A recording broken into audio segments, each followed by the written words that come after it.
Salam sejahtera dan salam Sarawakku sayang. Buletin Ukaz edisi malam 11 April 2021 bersama saya, Janet Bennett. Memulakan berita dengan Ketua Menteri Datuk Patinggi Dr. Abang Abdul Rahman Zohari Tun Datuk Abang Openg akan menyempurnakan Majlis Pelancaran Bandar Pintar Miri atau Miri Smart City di Imperial Hotel Miri pada Isnin.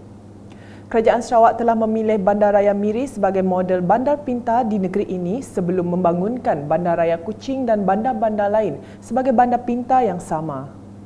Hadir menyaksikan raptai penuh majlis berkenaan pada Ahad ialah Menteri Pengangkutan Sarawak, Datuk Lee Kim Shin, Setiausaha Kerajaan Sarawak, Datuk Ahmad Jaol Samion, Datuk Bandar Miri Adam Yisiu Sang, Setiausaha Tetap Kementerian Kerajaan Tempatan dan Perumahan Sarawak, Datuk Antonio Kati Galis dan Pemangku Residen Bahagian Miri Abdul Aziz Haji Muhammad Yusof.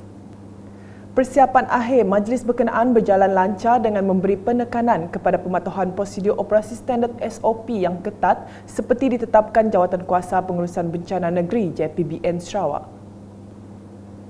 Berita seterusnya, Ketua Menteri Datuk Patinggi Dr. Abang Abdul Rahman Zohari Tun Datuk Abang Openg telah mengadakan lawatan kerjanya ke Balingian, Mukah.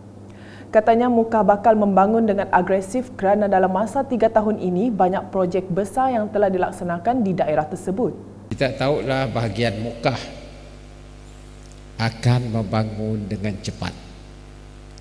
Dalam masa 3 tahun, kebanyakan projek besar adalah di bahagian Mukah.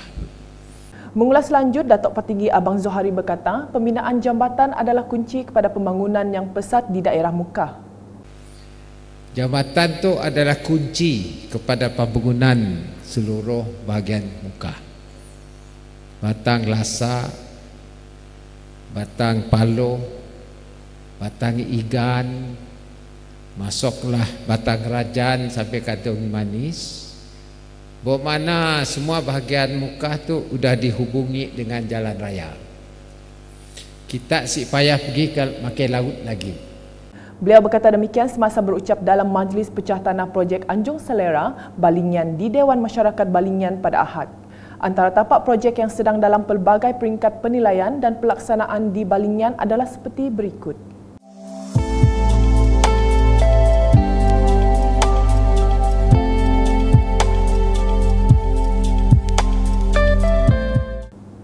Dalam majlis yang sama, Ketua Menteri turut meluluskan 2 cadangan projek yang telah dikemukakan oleh Ahli Dewan Undangan Negeri Adun Balingian Abdul Yaakob Arbi.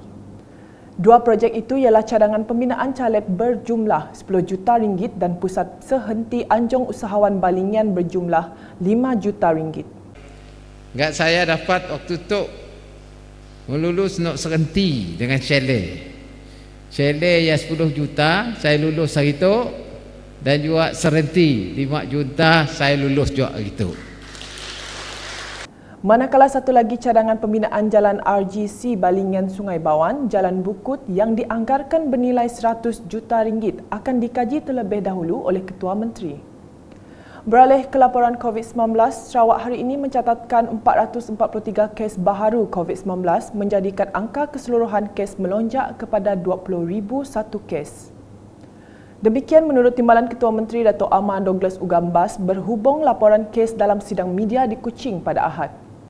89 di Bentulu, 83 di Sibu, 61 di Miri, 43 di Julau, 32 di Kapit, 31 di Mukah, 26 di Kuching, 22 di Serike, 7 di Matu, 7 di Semarahan, 7 di Meradong, 6 di Subis, 6 di Sirian, 5 di Kabung, 3 di Beluru, 3 di Pelaga, 3 di Betong, 3 di Mabung, 2 di Kenawit, 1 di Seratuk, 1 di Tanjung Manis, 1 di Tatau dan 1 di Sebawah.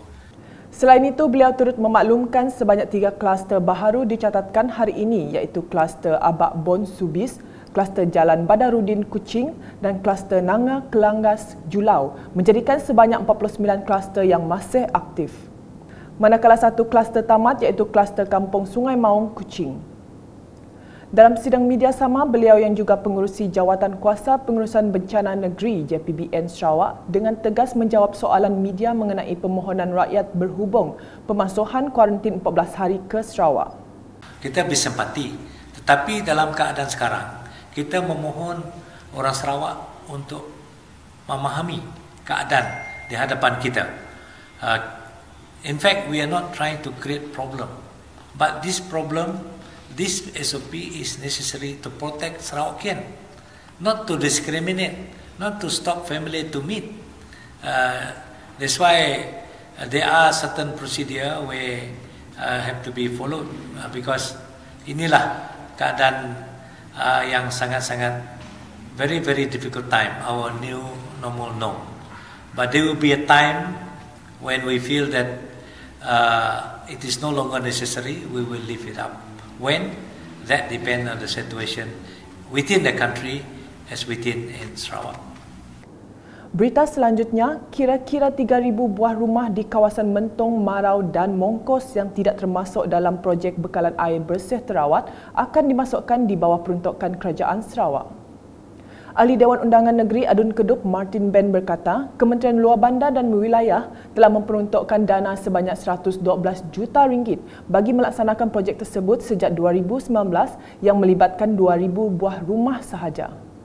Menurutnya, kesinambungan projek tersebut kelak akan diteruskan melalui projek rakyat yang ditanggung oleh Kerajaan Sarawak. Beliau berkata demikian semasa sesi randau mengenai projek bekalan air kawasan Mentong Marau dan kawasan Mongkos bersama Jabatan Bekalan Air Luar Bandar Jebab bahagian Serian di Kampung Bunan Gengga Punok.